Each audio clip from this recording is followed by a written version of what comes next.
पुष्पा नाम सुन के रावण समझे क्या? फायर नहीं, वाइल्ड फायर है।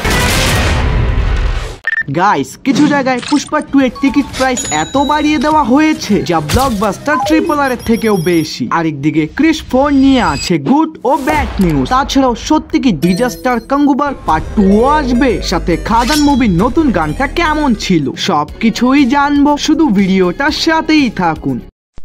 প্রথমেই কথা বলি পুষ্পা 2 মুভিটা নিয়ে। ভাই এই সিনেমাটা দেখার জন্য দর্শকরা এতই ক্রেজি যে ট্রেলার ও পোস্টারে মিলিয়ন লাইক।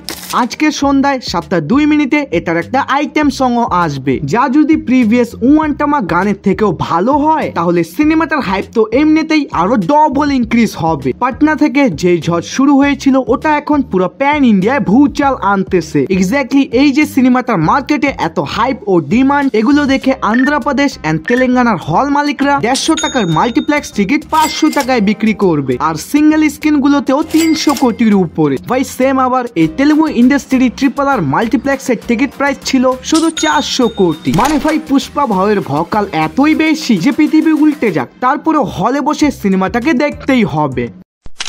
এখন কথা বলি ক্রিস 4 মুভিটা নিয়ে। ভাই পুরো ইন্ডিয়ান সিনেমার মধ্যে কোন সুপার হিরো মুভি যদি অডিয়েন্সদের মনে জায়গা করে নিয়েছিল সেটা হলো one and only Krrish franchise. Krrish 3 আসার 11-12 বছর হওয়ার পরেও পরবর্তী পার্ট দেখার জন্য এখনো এক্সাইটেড লেভেল আনবিলিভেবল। বাট এটা নিয়ে আবার একটা ব্যাড নিউজ এসেছে। ঋত্বিক রোশনের বাবা রাকেশ রোশন, যিনি এই ফ্র্যাঞ্চাইজির 3টা মুভিকে ডিরেক্ট করেছিল, ইভেন কি 4র্থ পার্টেরও রাইটিং ইনিই করেছেন। আনফরচুনেটলি তিনি রিসেন্টলি ঘোষণা করে যে সে ডিরেকশন থেকে রিটায়ারমেন্ট নিচ্ছে। এটার মানে কি ভাই, ক্রিস 4 কি তাহলে আর আসবে না? আসলে এমনটা না। রিপোর্ট অনুযায়ী ক্রিস 4 মুভিটাকে এখন ডিরেক্ট করতে পারে সিদ্ধার্থ আনন্দ, কারণ ঋত্বিক রোশনকে বেশ কয়েকবার সিদ্ধার্থ আনন্দের অফিসে দেখা গিয়েছিল।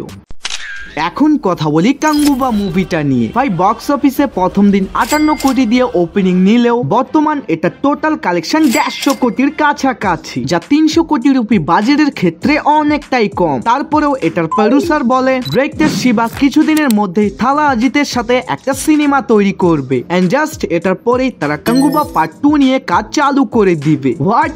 প্রথমবার এই নিউজটা শোনার পর আমার মুখ থেকে এটাই বের হয়েছিল। জানি অনেকজনই ভাবতেছেন একটা ফ্লপ মুভি তারা সিকুয়েল কেন তৈরি করতে চাচ্ছে। আসলে ভাই কাঙ্গুবা যে শুধু থিয়েটার থেকেই ব্যবসা করেছে এমনটা কিন্তু না। এটা ডিজিটাল স্যাটেলাইট মিউজিক রাইট বিক্রি করে অলমোস্ট নিজের বাজেটের কাছাকাছি রিকভারি করে ফেলেছিল। আর ওয়ার্ল্ড ওয়াইড থিয়েটিক্যাল রাইটকে ধরলে তো এই অ্যামাউন্টটা আরো ডবল ইনক্রিজ হবে। তাই বক্স অফিসে এটা ডিজাস্টার হওয়ার পরেও মেকাররা কিন্তু প্রফিটে আছে, তাই তারা চাইলেই ইজিলি পার্ট 2 কেও বানিয়ে দিতে পারে।